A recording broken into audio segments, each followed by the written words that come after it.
Mr. Joe Coffey, welcome. Good to see you. Good to see you in shape. I mean, I know you're in shape because anyone who's been following your Instagram stories, you are keeping, well, it feels like you're keeping the whole NXT UK universe in shape as well as the rest of the world. You are grafting hard at home. Yeah, I mean, like, it's just something I know, as, you know, being an NXT UK superstar, it's something that is part and parcel of being in the profession and the job. Is, you know, you have to keep in some semblance of a shape, you know. More so for the fact that I've been doing it just so that I don't have to keep a lock and key on my fridge. So, because it's hard times in isolation, you know, you're sitting about, snacking happens, do you know what I mean? So I've just been I've just told myself and gave myself a firm talking to that can't happen. So, but yeah, like the workouts have been great, and like I've called them Q WODs, so like Q quarantine workouts of the day. I've just put them up. Like, obviously, I came from like a training background as well. Like I still do run like a coaching and training business, and just, you know, obviously I had to scale back a little bit just with the NXT UK and WWE commitments, but I just thought it was quite good because there's people who don't have fitness equipment, and I'm one of them because I'm just used to I've like got 3 gyms that I could train at, or, you know, that I pay rent at for clients and things like that, and I've got the bare minimum in my house. I've got a couple of bands, and I've got a push-up board that I brought back from Japan. So I was like, oh god, like I'm going to have to really think outside the box here. So, like, just like starting to think, like, even like I got the 2 5-litre bottles of water, and you would be surprised that, like, even like you're not going to get maximum strength gains, but like you'll get a little bit of a pump and you will get a sweat on. So it's just more so for people who don't have fitness equipment, and I understand it's hard times as well. Do you know what I mean? With people being furloughed and, you know, redundancies and things like that. So people don't have the money to spend on this. And the workout equipment is going crazy in price. I know when all the gyms got shut down, you know, I know a lot of the boys from NXT UK and girls and lots of other friends were like, oh, I'm gonna buy some gym equipment. And within minutes, an Argos set of weights, which should have cost you 50 quid, are now 350 quid on eBay. Everything went mental.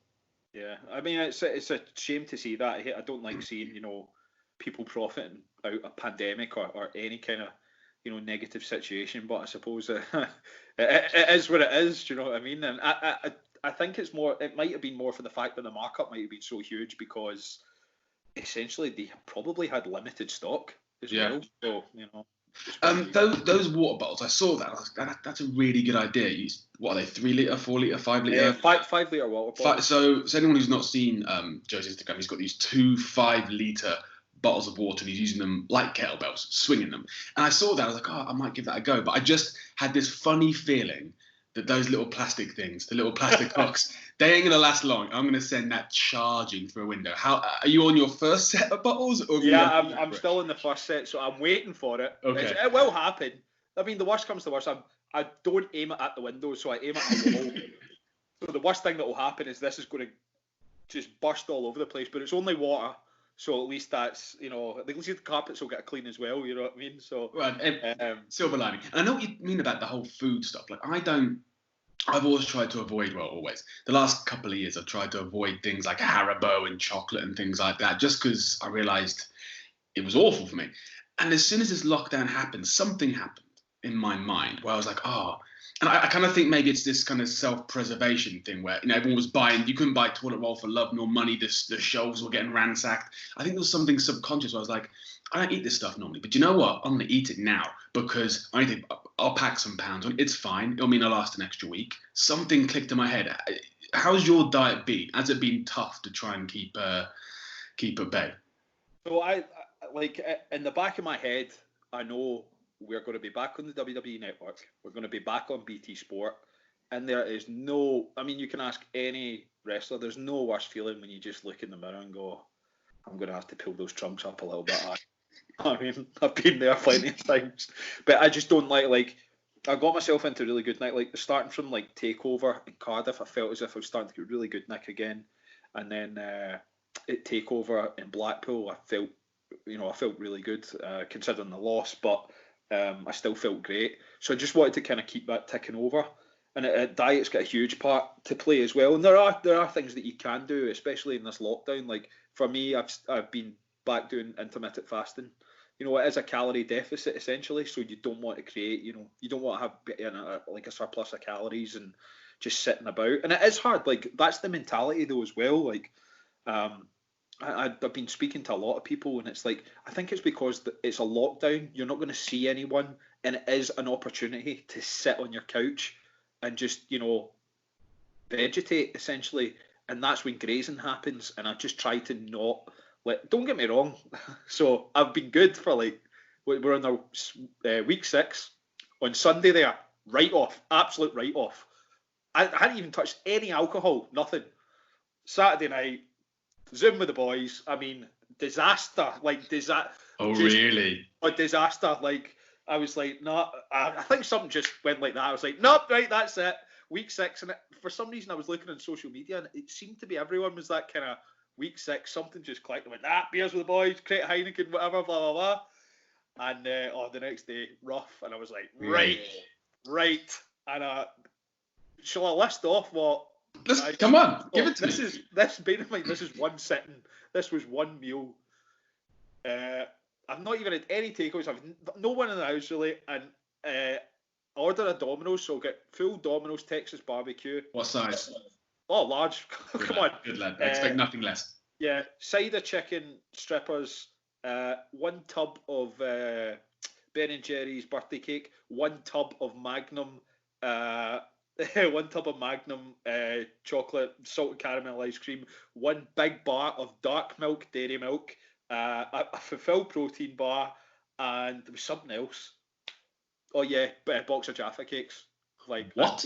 I was sitting there going, oh, this is. Did you do a calculation of calories on that? I've not done it yet. I don't want to even think about that. That's, I don't know, a pizza by itself. That's 2,000 in it. Yeah, I just something like that. I think I needed it, you know, and I did that. The next day I was like, well, that's that out of the system. So, but apart from that, like, it's been fairly consistent, you know, good proteins. Like, I've actually been doing, so again, like, just through this, like, I'm been doing like ketogenic. For me, I just feel great on it. I feel good because I get more vegetables that way, and I'm using the fats as energy, and there's no sugar apart from obviously Sunday. I've had to start again, but because I've been in ketosis for a while, I can snap back into it fairly easy. So again, just little tricks like that, I think's helping me kind of just keep focused.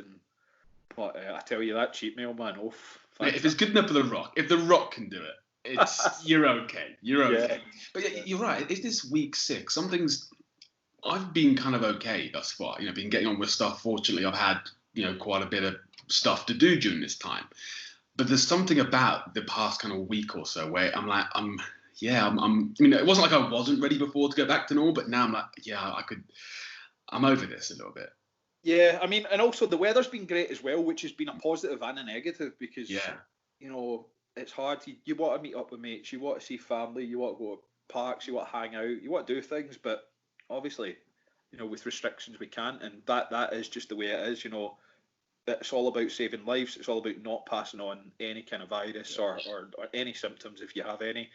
So, you know, I think as well, because Monday hit and it was really doom and gloom up here. Like, it was just a miserable day, and I was like, that's it. I don't think I can hack this anymore. But yeah, I think it was just something along that week 6, and it was just people are like, it's been a bit too much. But you know what? Like, I've said this to a few people, and I've tried to be like, try to be as positive as possible. Like, especially like if there's any, I'm not a big fan of social media. I actually hate it, if I'm being honest. It's an incubator and of a mushroom cloud of negativity, but it can be used in a very positive manner. And I think now's the best time to use it in such a positive manner. And I understand it's frustrating. I hate seeing people be negative. So, you know, like, I just try to keep it as positive as possible. And I think, you know, with now, we've kind of realised the importance of social media as well.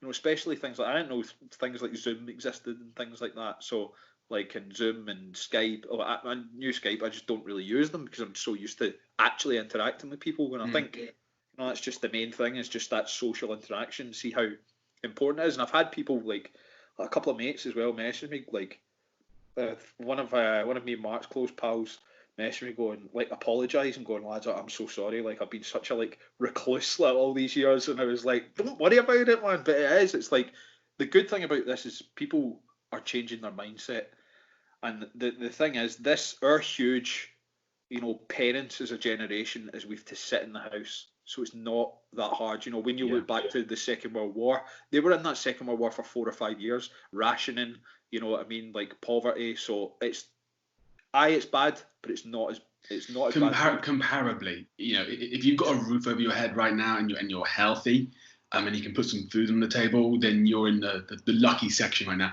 But I know what you mean about reaching out to people, or people getting a bit better on social media or Zoom and stuff. One of my best friends lives in Australia, one of my closest friends in the world, but we barely speak. He's got a young family now, and he's just busy, time zones and stuff. But since this has happened, every couple of days we're on FaceTime or WhatsApp chat or Zoom. We're just picking up because everyone's in the same boat right now. It's not like it's Friday night and you want to chat to your friend and you're like, oh, well, actually, he's probably down the pub or he's out or he's doing something.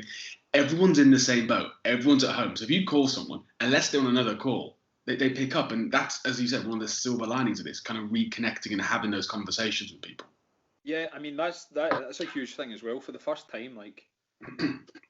maybe since like a world war or something like that, everyone is in the same boat, and I think that that's so important. And like what we're saying about, like, it seemed as if there was like a trigger point at that week 6.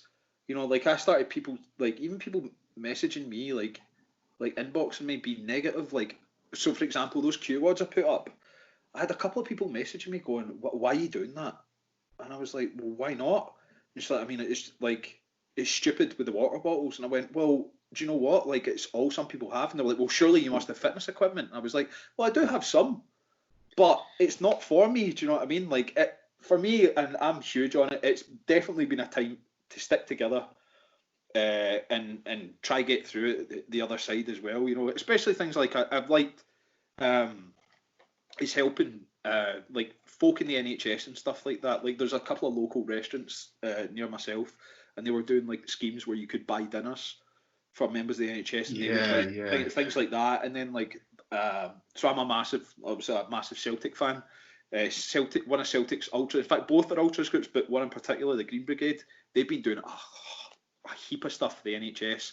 And I had all these soaps and shampoos. Like, I am like Ross from Friends. I saw it. I'm the same. I'm the same. When I'm in a hotel, if I've not used them, if it's the rubbish stuff, I'm leaving it. But if it's the nice stuff, because sometimes, again, they put us in nice hotels, they've got the nice little shower gel shampoos, whatever, I'm putting that in the bag. Yeah, it's all going in the bag. Like, honestly, everything, like, to be honest, it's just the shampoos and that. And do you know what? I never use them because I always buy Dove Clean Comfort because I love the smell. So I had this massive crate of like shampoos and shower gels, and then I saw that the Green Brigade boys had put up, if there's anyone like wants to donate like coffees, like tins, shampoo, shower gels. I just messaged them. I was like, look, I've got hunters, you know what I mean, and it's going to someone who could use it, where it's just sitting me just because I'm being tight as anything. But I'm not even. It just became a collecting hobby now. So, but at least it's going to someone or people that are actually going to use it properly. Do you know what I mean? After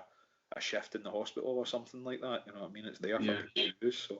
So how are you? I mean, you talk about your workouts and stuff, but mentally, I think you're locked down, away from your family and stuff. How are you finding it being in isolation? Yeah, I mean, I suppose it's like every day is like it's a different challenge, I suppose. Like, I do live myself, so I'm used to it. And I'm used to sometimes I can be a bit of a lone wolf. Even though I've always got people about me, like, I still can be a bit of a lone wolf. So it's fine. It's just try to find. I think it's more when you start, like, when you just have those moments where you are a bit fed up of being in the house and you miss friends and family. Like, for example, it was my mum's 60th birthday and I couldn't properly see her. Like, I went to the house and just like left. It sounds like she died, but I'd left flowers. Left flowers and champagne and whatever and stuff like that, just presents, and like just waved to the window and stuff like that. So I think stuff like that's hard, and especially from what we do in NXT UK, like, and even just like in the locker room and just being with the boys and the girls of the roster and having a laugh and things like that. That's a bit tough. And I think it more so, like, I love what I do. I love working for WWE NXT UK. I've always loved being a professional wrestler. It's what I've wanted to do since I was like 4 years old. So I think things like that, you start to miss the lifestyle and things like that, especially because WrestleMania was on, and you know, you're watching WrestleMania and it's like we all should have been there. You know what I mean? Like, not obviously on it, but we'd be doing access and things like that. So it's always like something to look forward to. So I think that, and then like TakeOver should have been at the weekend there. You know what I mean? That was a big. I forgot about it, and then I think it was Monday. I was like doing a bit of training, and I something popped up in my timeline or something. I looked at my phone, and then I messaged Mark, and I went, "TakeOver's supposed to be that weekend." And he was like, "Aye." Like, and it's hard because you just kind of forget about it because every day becomes a kind of Groundhog Day. Yeah. But it's given me time, like, as well. Like, we've been kept busy as well. Like, we've been doing a lot of skull sessions with the coaches and watching wrestling. And even watching WrestleMania as well. Like, I loved WrestleMania. I thought it was brilliant. What was your favourite match? It definitely was the Boneyard match. So, like, I love Sons of Anarchy. And I only started watching Sons of Anarchy at the tail end of last year. Because I just don't buy into hype. I can't be bothered when people are talking. Well, I've still not watched Tiger King, right? Mate, I know.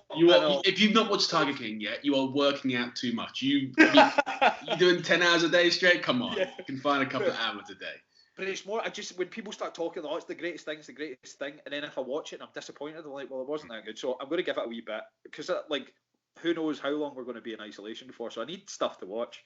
But I love the Boneyard match. I remember watching it and going, this is like Sons of Anarchy, WrestleMania, Dusk Till Dawn, and like Halloween rolled into one. Like, it was just so different. It was so different. And don't get me wrong, the rest of the card, like, over the 2 days, was brilliant. Like, I remember watching the kind of tag ladder match with I think it was it Jimmy Uso, Morrison, and Miz. Unreal. Like, see, to go out and do that, like, and I hope wrestling fans now have understand how much pain our bodies go through, and to do that with no adrenaline from any crowd reaction was just outstanding. Like, throughout everyone on the whole card. How much have you been in a ladder match? No, but obviously Mark and Wolfgang. Yeah, of course. Do you mind? I mean, how much more difficult is it when you're in a brutal match? And ladder matches, I can only imagine how tough they are. But when you're in one of those really tough physical matches, how much harder is it when there isn't the crowds there just to pump the adrenaline through you? Like, there's no reaction. So even if it's like, like, you're just kind of literally lying there going, like, I've been in a few brutal matches. I've done like three cage matches on Independence, and then I've done the last man standing at TakeOver at Cardiff. I will tell you something, no matter if there was, I think it was 4,000 or 5,000 people in the arena, or if there's one person, getting a cricket bat across the back from Dave Mastiff, who's a powerful big boy, mate, that sucked. He hit me with the first one, and I looked up and I was like, oh god. Then I knew the second one was coming, and I was like, oh god. But yeah, let's talk about NXT and you, because look, on the WWE YouTube right now, there's a conversation I just had the pleasure of doing with the 5 Scottish WWE champions, who are in, you know, of course, your brother, your Gallus stablemate, Mark Coffey and Wolfgang, the NXT UK champions, Kaylee Ray, the NXT UK women's champion, Nikki Cross, the women's tag team champion, and of course, Drew McIntyre. Is that why you done this podcast? Because you felt guilty? I was like, oh, Joe feels really left out. I should probably chat with him. He's feeling pretty down right now. But no, in all honesty, because when you look at what you've achieved, yes, you haven't got a title around your waist. But when you look at what you have done within NXT UK, it's incredible. There have been 3 takeovers so far. You've main evented 2 of them. You had the last man standing match with Mastiff on the one you didn't main event, and Jesus, that's a match that will go down in NXT UK history. You were in the first ever match on NXT UK TV. What you've done for this brand, I think, is undersold sometimes because you haven't got a title around your waist. How does it feel for you? How do you feel being part of this brand? And again, having main evented, you main evented the first ever takeover. let's piece by piece. How was that first takeover for you to have that responsibility put on your shoulders? Do you know what? Like, it was pressure. There was pressure there. Do you know what I mean? There was always going to be pressure, but I do like the feeling of pressure. I think that's when you find out who you truly are. If it's a fight or flight, type scenario.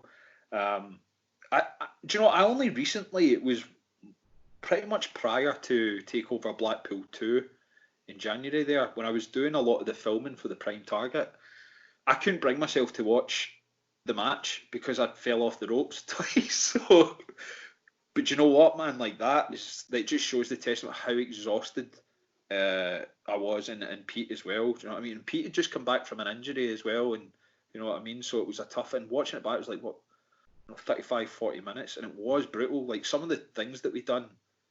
Like, I remember it's probably the most physically exhausted I've been in a match. I was exhausted, and I've always got a good couple of gears left, but there was a couple of strength things that I'd done, like picking Pete up and slamming him on the buckle, and then climbing up the buckle and lifting him off, and then there was just a lot of, I've never been physically exhausted, and, in your head, you're telling yourself, I don't think I can do this, I don't think, like, I can keep going, but you just have to, you know what I mean? That's when that killer instinct and a fighter's instinct comes through. So it was memorable. You know what I mean? It was great to be. I think this industry's hard because it's always on to the next thing. You don't get a chance to reflect. But that's actually been the good thing about isolation. When in NXT UK, when they put on the premiere episode of NXT UK, and it was myself and Mark Andrews, like, just to see how far the brand has come. And I'm really looking forward to getting back to it and seeing what happens. And I would be all for these empty, the empty arena style matches, because I think people will realise how much more hard hitting and different NXT UK and our British European style is. So, but yeah, it's as I said, that was the first time I ever watched it, and it was good to watch it back and see. Did you not watch it back after the night? You didn't watch it back? Nah, I just couldn't bring myself to do it. Like, I was a bit disappointed in things that I'd done, but like you can't be. Do you know what I mean? Like, just slipping off the ropes. But you know what? Like, it just showed how exhausted both competitors were. I did that. Anything can happen. Thing, and it was. Yeah, I think a lot of wrestlers, I don't really like watching myself back. You know what I mean? Like, because you always think I could have done that better, I could have done this better. But it is important, because that's what we do in the performance centre. We have these skull sessions where you do watch it back and you get great, probably just first class advice from the coaches on what maybe you could do different, or what would work, better there in that scenario. So that has been great, and just watching stuff like that. So I did get an actual chance to sit down and watch it and totally tear myself apart, but that's what makes you a better performer. And also, like, looking back, like, my body shape's a lot different. I'm a bit heavier, a bit more bulkier, and things like that. So I was just like looking at things and going, like, even just from different perspectives there, like, I could be a little bit different, not as heavy as big as I was. Let's talk about the lead into that, though, because I know when they announced that first takeover for us, I don't know about you, but I certainly wasn't expecting it as early. We started recording the shows, I think, sometime in the summer, but we didn't get onto the network until I think it was October maybe. Yeah. So the show is still super, super young, and then it's the end of January, or middle of January, that we drop our first takeover. How did it feel when you found out that you were going to be main eventing it against, Pete Dunne, who had since the first tournament, and then taking the title from Tyler at Chicago, had really just been the champion of this brand? How did it feel to be in the main event with him? Again, like, pressure. I was excited for it, because I know myself and Pete had maybe 3 or 4 matches on independence, and they were always really good, and we always get moments out of it as well. Like, there was one from ICW where we were in the crowd, and he used.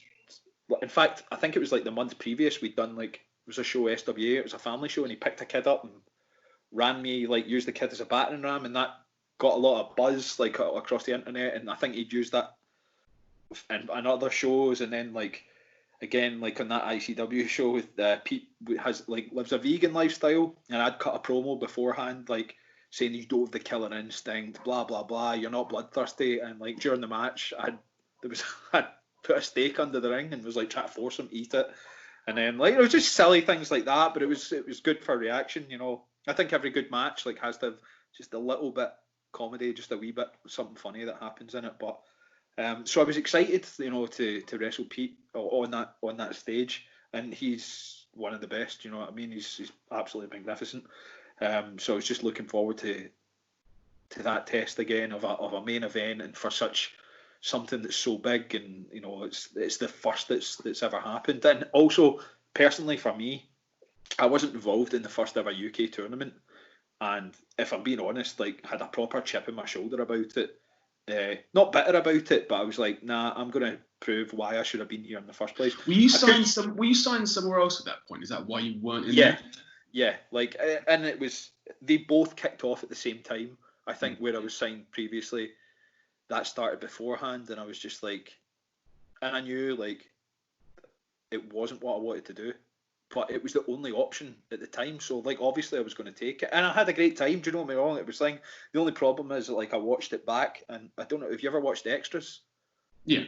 Yeah, so I felt like Andy Millman watching when the whistle blows back. I was like, Christ, this is tacky, man. It's cheap. But it was what it was, and you know what? I had a great time, and it was great. It was what it was, but it's not ideally and ultimately where I wanted to be. So when you saw that first tournament, yeah, what were your thoughts? What were your feelings? You say you had a chip in your shoulder about not being there, but were you impressed by what you saw? Did you think there was going to be a future there?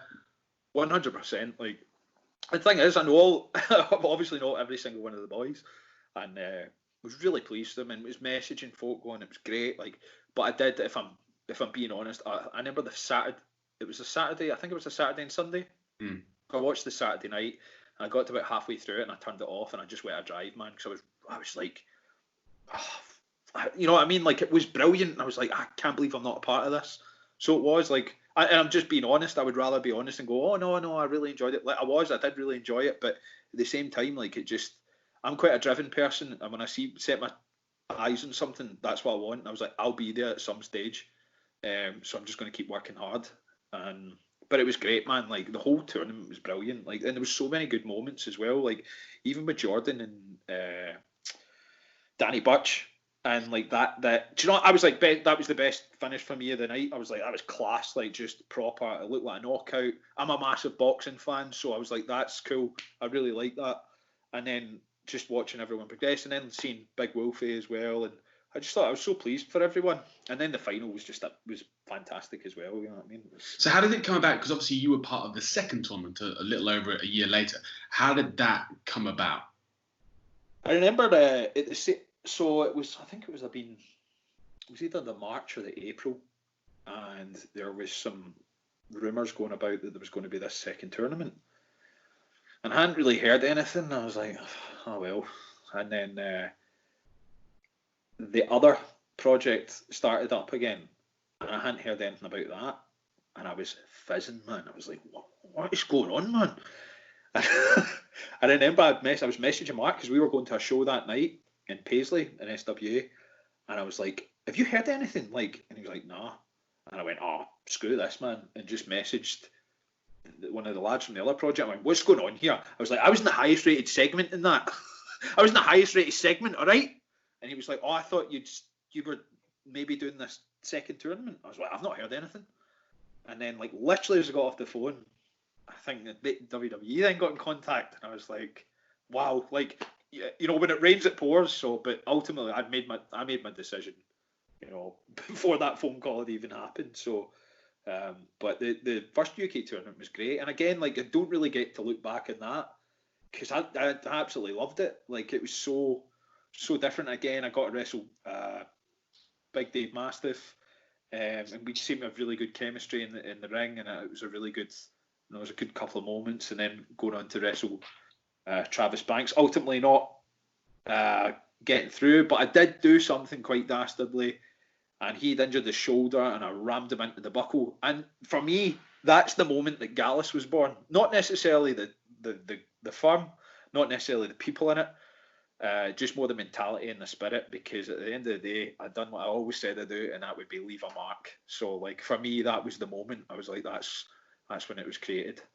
How much have you enjoyed the Gallus stable, shall we say? Because again, for me, as of course I work for the company and I'm part of the show, but I also try and watch it like a fan, because that's how I've always kind of seen it. And you guys did some great stuff. And one thing that's always impresses me is that you're filming your own stuff up in Scotland. You're keeping your own narratives going, which I'm always, again, so impressed with. Are you enjoying being part of this stable along with your brother and with Wolfie? Yeah, 100%. Like, so I would like to say, like, I'm quite a selfish wrestler. Like, I'm not a selfish person, but I'm a selfish wrestler. I love singles wrestling. I love competing. So to be in a dynamic with other people is good for me. Do you know what I mean? To grow as a performer. Like I like that, you know what I mean, to interact and have different scenarios, and it's so much more of a different challenge, you know what I mean. And I loved the Gallus thing. Like when it was originally, formed, we were like, what can we do with this? And then like I just wanted to do something different. I wanted to show a bit more of a different culture of Britain and Ireland, essentially. Like and just the way we were looking at it, I was like, Glasgow's got a massive gangland culture, all through, from the 1920s with the razor gangs, and then like coming up through the 80s with the ice cream wars and things like that. There's a lot of characters that I could take in a lot of stuff from, and a few of them I've been in contact with as well, just to pick their brains, do you know what I mean, and say like, what would you do in this scenario? And like, it's just something a little bit different, and take that kind of gangland culture. A big football fan as well, kind of stealing stuff from like ultras and like the old casual firms and things like that, and just the way we dress, the way we different, it represents something. There is that kind of culture in Britain, and not necessarily in the wrestling culture as well. Like it's not necessarily something that I think gels with wrestling fans. So it's good to see that difference, you know what I mean? And then like people, you can either love it or hate it is the main thing. And what the good thing about Gallus is, especially now, because we're being challenged that way, is like we've been villains, but then when we went up against Imperium, we kind of became the guys that you wanted to cheer for, and then go back to it. So like I like that challenge, and as you said, like we create our own kind of content and do our own narratives. Do you know what I mean? Because it doesn't need to be. Essentially, we are a group, and we're only on TV for an hour every week. So I want people to I want people to understand what we're about, what Gallus means, what the group stands for, and who we are essentially. Let's talk about your second TakeOver main event. So that was against Walter at TakeOver Blackpool 2. How did it feel to once again main event another TakeOver? What was when you found out that was going to be your match? How did it feel? Because you said you weren't particularly happy with your first TakeOver main event, but it's got to show so much faith, so much trust in you to put you back in that spot. Yeah, like it's not that I wasn't happy with the first one, just more the outcome. You know what I mean? Like you don't have that NXT UK Championship round your waist, and I felt I could have, there's certain things that I could have picked at a little bit more. But to be in that position again, I felt as if it was like a kind of shot at redemption. And I was really looking forward to it, and trained especially hard for it over Christmas, and turned up in shape, and I felt great for it, and even just like little things, like doing different things, like I think I normally do a second top crossbody, but I turned it into a moonsault, just like little things like that, and then just the whole build up towards that was really good as well. Like again, those two kind of firms, two different cultures, two different ideologies going against each other. So I think the only thing that I would have liked is just a little bit more build up to it. I think we could have got, like more dialogue and things out of it. But I really enjoyed it. You know what I mean? And if anything, of these takeover main events, it shows that I can take a good ass kicking anyway. Like there's some brutal moments, like we're getting chopped to the back of the head and whatever, but I've got a big chest for a reason. You can chop away, but like I tell you something, like the first chop I was like, bring it on, big boy, bring it on. But the thing about chops as well, the psychology of chops, people think, just a slap in the chest. But if you get someone like Walter, boom, boom, time again, it's just like a boxer when your kidney punches, rabbit punches, clinch, clinch, clinch. You're constantly getting the wind knocked out you, and it upsets your breathing pattern. So it's it was like that was a challenge in itself. But I really enjoyed it. It felt like a heavyweight main event. Watching the build-up, because again, anyone who followed your social media and in the prime target in the build-up knows how much you put into it. And your training, you speak about your boxing training. You were doing a lot of that, and the feeling I got was it did feel like a big heavyweight fight. And again, as you said, it's these two firms clashing. That the head of these two firms coming together, and that's the feeling I got from that, which I loved. I loved the narrative that you guys created, and you say you could have more hype building going into it, but I thought it was great. Yeah. I mean, it's not that I wasn't pleased with it. I loved it, and I guess shout out to Jeremy Borash and Sean Ryan who put these. I mean, like literally when I watch stuff like that, I'm speechless. I'm like, man, like I don't know how you guys do that. Like I don't know how you have the attention span. I don't know. I get frustrated uploading a video to Instagram or something like that. I'm ready for smashing my phone. So for these guys to do that, like massive shout out to them. Like just unreal attention to detail and dedication. So like I loved the build up to that. And what was the question again? I just went on a tangent there.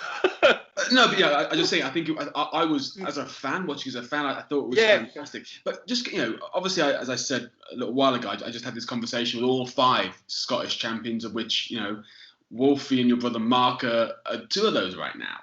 How hungry are you to join that club? How much would you love to be the 6th member of that stable? Yeah, I mean, I think that's again like. That takeover main event haunts me then. Like, no, that's 2 bites at the cherry. And as Gallus always says, we're after the big score. Always been after the big score. And that would have been those 3 titles to be proper. The last King of Scotland, Big King Easy, and the Iron King. So it would have fitted perfectly, do you know what I mean? But it's just got to make it all the better. Once eventually, I'm just still going to fight for it. I'm just, like, as you said, it's a fight game, you know what I mean, and I'm ready for it. But I was so pleased, man. I mean, like, it's unreal. Like, Mark, Wolfgang, Nicky Cross, Kaylee, Big Drew, all champions. So, like that, we all stay. Well, essentially, if we live where we stay in Scotland is like a 50-mile radius. Like having 5 champions, like again, massive Celtic fan. Celtic in 1967 won the European Cup, which is now the Champions League, and their team all came from a 30-mile radius. And that's just unheard of, especially in the modern game now. So, like, to have that in wrestling, and for such a small country, 5 champions from 5 million people, I think just speaks volumes of Scottish professional wrestling. You know what I mean? It's always, especially now in the modern era as well, there's such a hotbed for talent and things like that. But it just makes me hungry. It just makes me more focused and driven to join them. You know what I mean? So. How much did you know? Obviously, Mark is your brother. How much did you know the other 4 before you joined WWE? Yeah, I mean, like Kaylee, we all wrestled for ICW beforehand, and all various promotions up and down the UK. I've travelled with Kaylee up and down the UK. We've done All Star and Haven holiday camps and things like that, and Nikki as well. Nikki was there my very first training session. I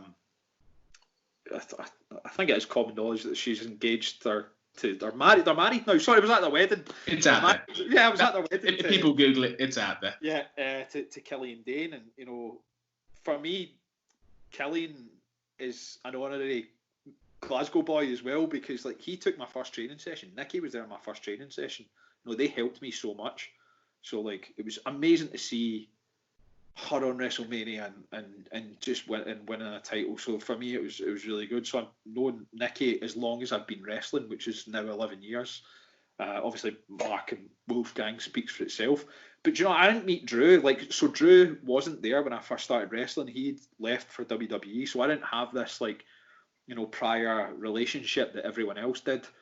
But he came back, we'd come back sporadically a couple of times when we got talking and things like that. And then I got to know Drew properly when he got released, and he came back to ICW, and I think I was his second kind of big match and feud, and we wrestled in the Barrowlands in Glasgow, which is an iconic venue, like unreal atmosphere. You're talking, I think it was sold out. There must have been like 1,800 to 2,000 people, and it just creates such an atmosphere, and the floor vibrates. Like if you're at a gig there, if you see like a gig, like I've been to like the recent gigs I've been to is Jerry Cinnamon, and just the atmosphere is electric. So underneath the floor, it's like an old dance floor, like proper wooden. But underneath the floor is thousands of tennis balls, so it creates that spring and just creates this atmosphere. So I got to wrestle Drew there, and it was just fantastic. And I was like, in the ring with him, I was like, why is he being released? I just don't understand it. Like, I just could never understand it. I always seen Drew as a star. He looks so different from the rest of us. We all look like the way I equate it to like Boromir and Faramir and Legolas of Lord of the Rings, and we're all these wee hobbits, man, just coming from Hobbita. Do you know what I mean? You know what I mean? Or orcs, you know what I mean? We've been eating baguette bread for 3 stinking days. You know what I mean? And he's a just big movie star, good looking, jacked unit of a boy, and so. He always saw star potential, you know what I mean? And then when Drew came in, so obviously you knew of Drew when he was in WWE in his first run. How much of when you saw him there, how much of a inspiration was he to see someone who came from where you came from, was living the dream that you wanted to achieve one day? Yeah, I mean, like, he was, I suppose that's the pinnacle, you know what I mean? Like, he was always like this, and it was the same, like, I always talk to some, like, I kind of came up with Jordan Devlin, like, through Japanese dojos and stuff like that, in 01, and, like, he was the same with Fergal, and we were the same with Drew. Like, it was just like, that's the goal, do you know what I mean, to get to, or Fergal or Finn Balor, because he was Prince Devitt at the time for New Japan, and then you had Drew. So there was always these, like, people to look up to. But it was hard as well, because, like, they were always off doing their things, you know what I mean? It was hard to pick their brains for advice all the time. But fortunately for us, we got to do both, because Finn Balor had a massive part of my training as well, because we would do, like, weekend Damo, or Killian Dane would bring Finn over for seminars. So, like, it was a huge bonus for us that we got to learn from him before he became this massive entity in WWE. So it was always like, it always seemed like this thing, like this kind of unicorn in the sky, that it was unachievable, you know what I mean? And Drew being Drew, and the way he looked and the way he wrestled, it was just like, well, I don't know if any of us will ever get there, because it was always hard from people in the UK to try get signed, you know. It was because there was a lot of talent here as well, and when it was amazing when NXT UK, like the inception of it, because then it became like, there was never a clear pathway, there was never a clear direction to get to it, but to actually now there is. And, you know, if you do work, because you still have to work hard, man, you have to be one of the hardest working people on the planet. So to do that, and now that there is a kind of clear pathway, but Drew is the reason, and Drew for the modern era is the guy who paved the way for us.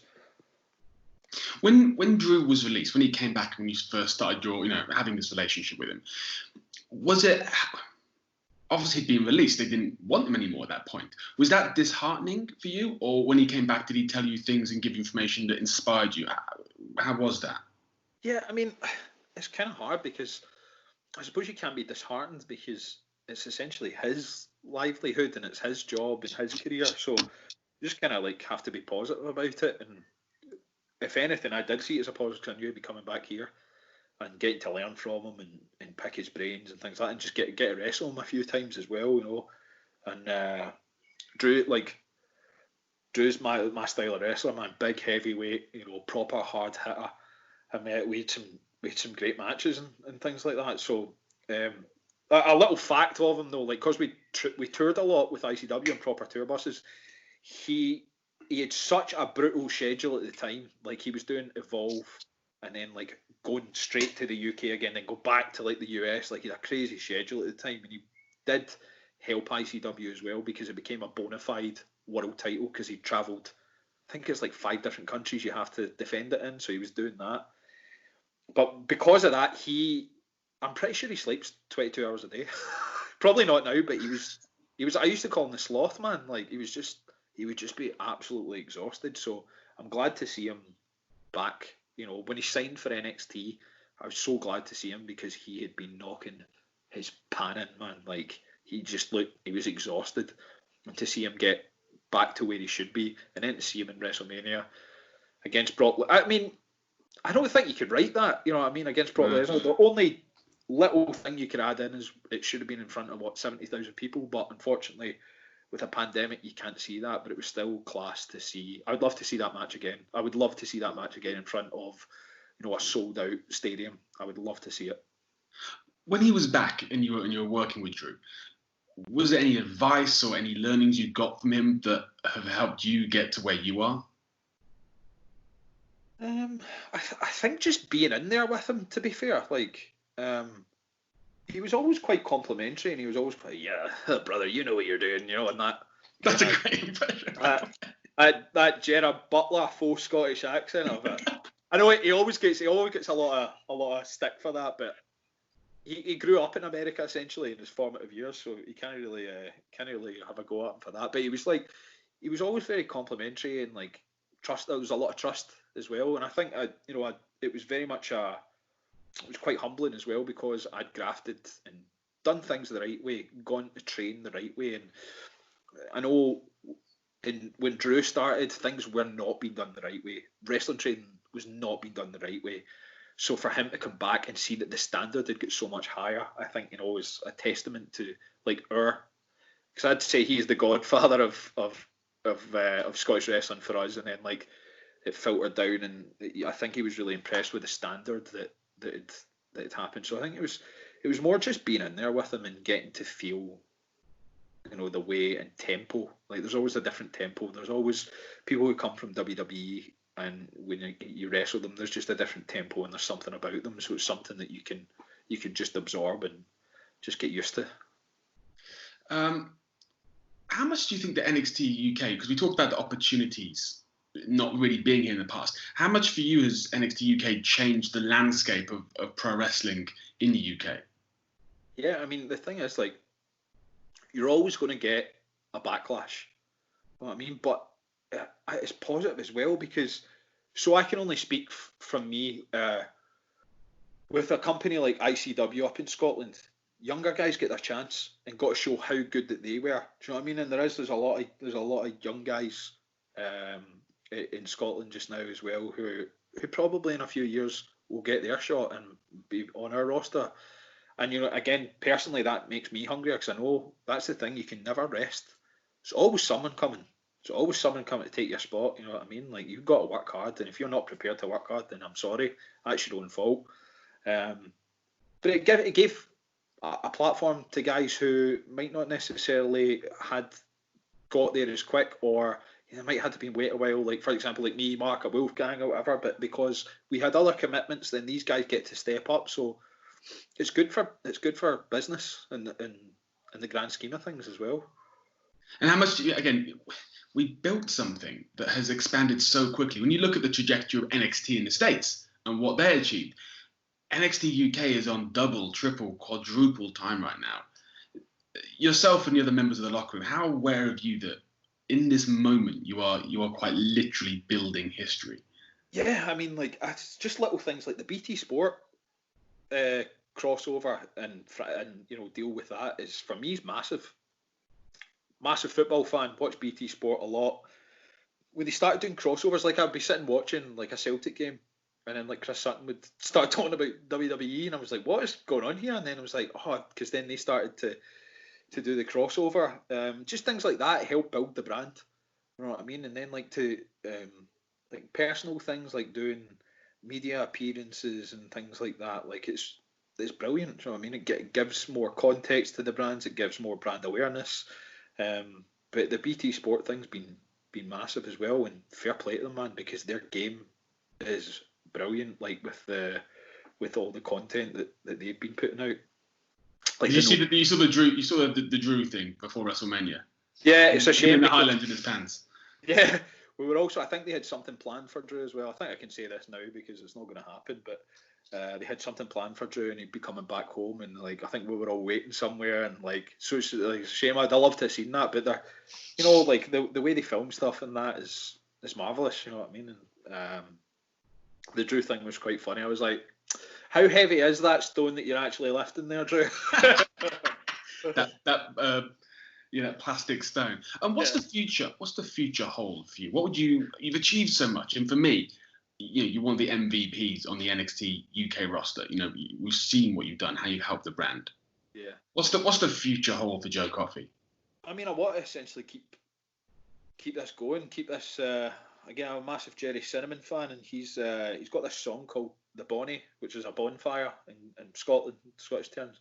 He talks about the Bonnie burning. I want to keep it burning, man. I want to keep this going. I want to keep building, and make it up there with the rest of the brands as well. I want it to be as popular. I want it to keep growing. So I want to do that. I want to be NXT UK champion. It's escaped me twice. I don't believe in luck. I think luck's for losers, but there's that third time lucky, and I want to bite at it. I want to bite at it. What do you think you need to do? You've had two shots at, two of the most dominant competitors in NXT UK history. What do you think you need to do to put that title around your waist? Start from the bottom again, man. Like, that's it. You're right down the ladder again, and just need to try a different approach, different game plans. You know what I mean? I thought my game plan would work against Walter, out punch him, and run him about, but get caught. So that's just the way of it. But who knows? Who knows what the future holds? That's the thing. Wrestling in the industry that we're in, things can change so much. You know what I mean? I would like to definitely go across the pond and get on USA, because Mark and Wolfgang they wrestled the Undisputed Era as well, and big moment for them as well. So I'd love to do that. I'm open to the ideas of that. Who knows? Well, look, I'm excited to see where Joe Coffey goes, because again, as I said, one of the MVPs of NXT UK. Look, Joe, thank you for your time, mate. Hope this isolation doesn't last too much longer, because I want to see you back inside the ring. I want to see everyone back inside the ring. That's it. I know. Well, hopefully everyone's being safe. Everyone's keeping their social distancing, and we're all sticking together. And hopefully we can all see each other very, very soon. And stay away from that fridge. Keep it locked. Keep those water bottles swinging. I will keep swinging the water bottles. Joe Coffey, thank you very much. Thank you.